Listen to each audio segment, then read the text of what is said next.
አብርሃም ወነቢ ሙሴ አምላከ አብርሃም ወነቢ ሙሴ አጋዕዝተ ዓለም ቅድስት ሥላሴ ተመስገኑ ተመስገኑ ተመስገኑ ትብላላነሰ በውዳሴ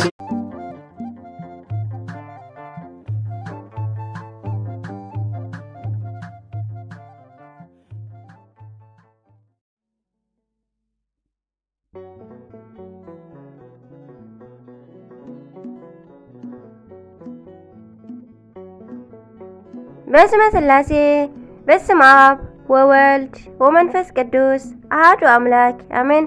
ሰላም እግዚአብሔር አምላክ መስኩላትኩም ይኹን። ስድራ እግዚአብሔር አምላክ ከመይ ውዕልኩም?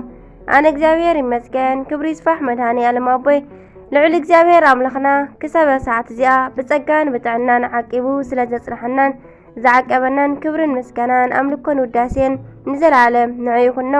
ከምኡውን ነታረረተ ሊና ቅድስተ ቅዱሳን ንጽሕተ ንጹሓን ወላዲተ አምላኽ ወላዲተ ቃል ዝኾነት ቅድስቲ ኪዳነ ምሕረት ኣደይ ቅዱስ ወዳ ብዝሃባ ክብርን ምስጋናን ውዳሴን ይብጽሕያ። ከምኡውን ንኹሎም ቅዱሳና እግዚአብሔር አምላኽና ብዝሃቦም ጸጋ ብዝሃቦም ቃል ኪዳን ከከም መዓርጎም ክብርን ምስጋናን ንዘለዓለም ንዖም ይኹን አሜን። 4 ሰነ ናይ ዕለቱ ስንክሳር ድሰምዕ ዘንብብ ፍቕር ጎይታ ኣብ ልቡ ይዕንብብ ሓለዋን ጸሎትን ናይ ቅዱሳን ድማ ይረክብ። ዝክረ ጻድቅ ለዓለም የሉ ዝኽሪ ናይ ጻድቕ ንዓለም ይዝነብር። ካብ ኩሉ ክፉእ ዘበለ ክድሕኑ ንቅዱሳን ተማሕፀኑ አሜን። በስመ አብ ወወልድ ወመንፈስ ቅዱስ አሐዱ አምላክ አሜን። 4 ሰነ እንኳዕ ናብ ዓባይ ሰማዕት ቅድስቲ ሶፍያን ቅዱስ ዮሐንስ ዘሃራቅሊን ዓመታዊ ናይ ዕረፍቲ በዓል ብሰላም ኣብጽሐና አሜን። ቅድስቲ አዴና ሶፍያ ያ ዝብል ቃል ላልተ ወይ ከዓኒ ጠብቆ ይነበብ። ስም ኣብ ዝቐደመ ዘመን ብዝነበሩ ክርስቲያናት ተፈታዊ ስም ነበረ። ሎሚ ብዙሓት ኣህዛብ ክጽውዕሉ እኳ እንተሰማዕና ትርጉም ግን ጥበበ ክርስቶስ ዝብል እዩ። በዚ ስም ዝጽዋዓ ብዙሓት ቅዱሳን ኣንስቲ ኣለዋ። ሓንቲ ካብኣተን ድማ እዛ ቅድስቲ ሎሚ እትኽበር ቅድስቲ ሶፍያ እያ። ቅድስቲ ሶፍያ ተጋዳሊት እዛ ቅድስቲ ዝተወልደት ኣብ ምብራቕ ናይ ሮም ግዝኣት ኣብ 300 ክፍለ ዘመን እዩ። ኣብዚ ዘመን ናይ ጭንቅን ናይ መከራን ብምዃኑ ህዝቢ ኣብ ስደት ይነብር ነበረ። ናይ ቅድስቲ ሶፍያ ወለዲ ክርስቲያን ስለ ዝኾኑ ብጽቡቕ መንገዲ ብንጽህና ኣዕበይዋ እሞ ሃብታማት ብምንባሮም ከዓ ኣገልጋሊ ቆጺሮሙላ ጽቡቕ ቤት ሰሪሖሙላ ኣብኡ ትነብር ነበረት። ኩሉ ዘለዋ እኳ እንተኾነት ንኹሉ ንዒቓ ብጾምን ብጸሎትን ግን ትነብር ነበረት። ንዓቕሚ ሂዋን ኣብ ዝበጽሐት ጊዜ ወለዳ ነቲ ናይ ከተማ መኮንን ወይ ከዓ ገዛኢ ከመርዕዋ ምዃኖም ፈለጠት እሞ ናብ ቤታ ኣትያ 100 ጊዜ ሰገደት። ናብ ፈጣሪኣ ድማ ጸለየት። ጎይታይ ናይዚ ዓለም ቀንበር ኣይተሸክመኒ፣ ምኽንያቱ ኣይክእሎን እየ። ናትካ ቀንበር ግን ናይ ፍቕሪ እዩ እሞ ይኽእሎ እየ በለት።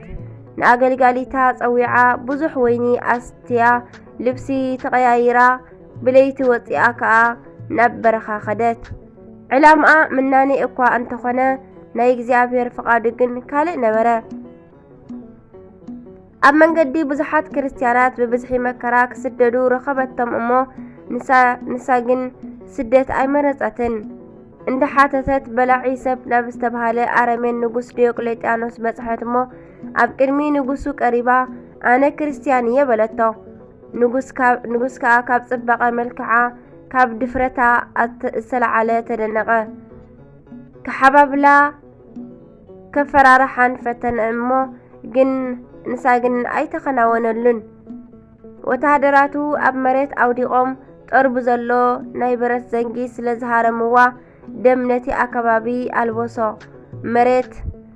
መሬት እንዳጎተቱ ድማ ናብ ውሽጢ እስር ቤት የእተውዋ እሞ ቅዱስ ገብርኤል ግን መጺኡ ፈዊስዋ ኸደ። ሓደ ጊዜ ብእሳት ከምኡውን ብስሕለት ካልእ ጊዜ ድማ ብግርፋት ኣሰቐይዋ። ካብ ሃይማኖታ ግን ከነቓንቐዋ ኣይከኣሉን።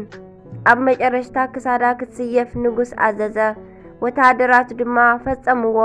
ጎይታና ኢየሱስ ክርስቶስ ከኣወሪዱ ንቅድስቲ ሶፊያ ብኽብሪ ዕረጋ ስምኪ ዝጸውዐ ዝኽርኽ ዝገበረ ምሕረት ክረክብ እዩ ኢሉ ድማ ዓብይ ቃል ኪዳን ሂብዋ ናብ ሰማይ ዓረገ።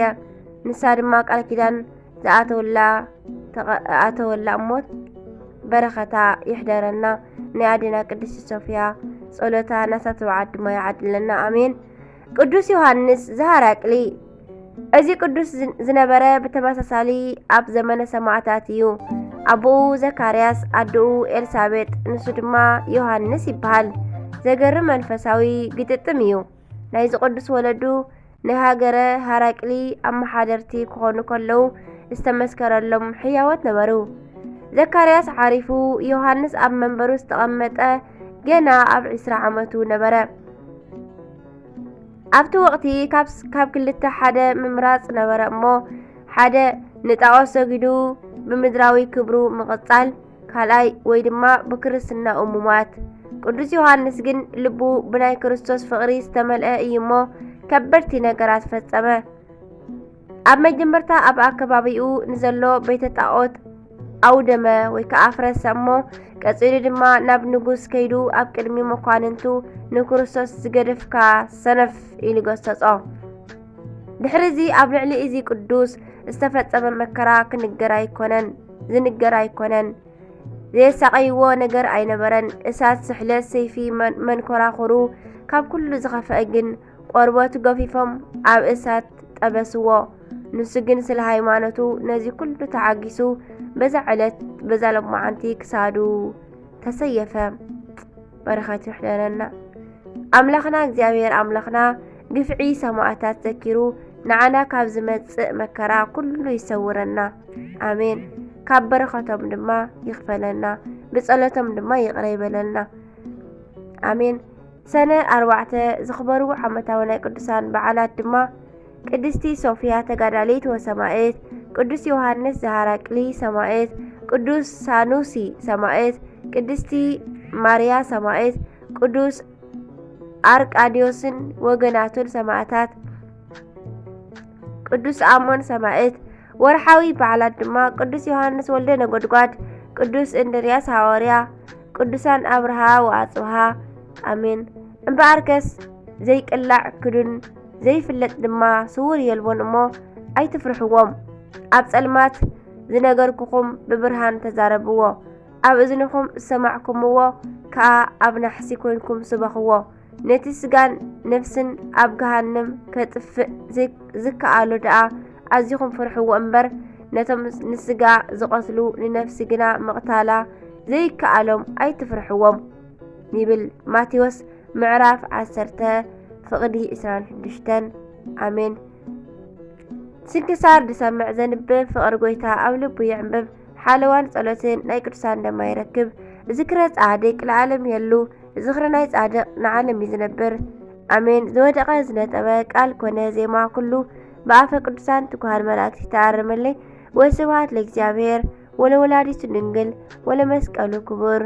ኣሜን። በረኸት ቅዱሳንና ምስ ኩላትና ይውዓል። ኣሜን ኣሜን ለይኩን።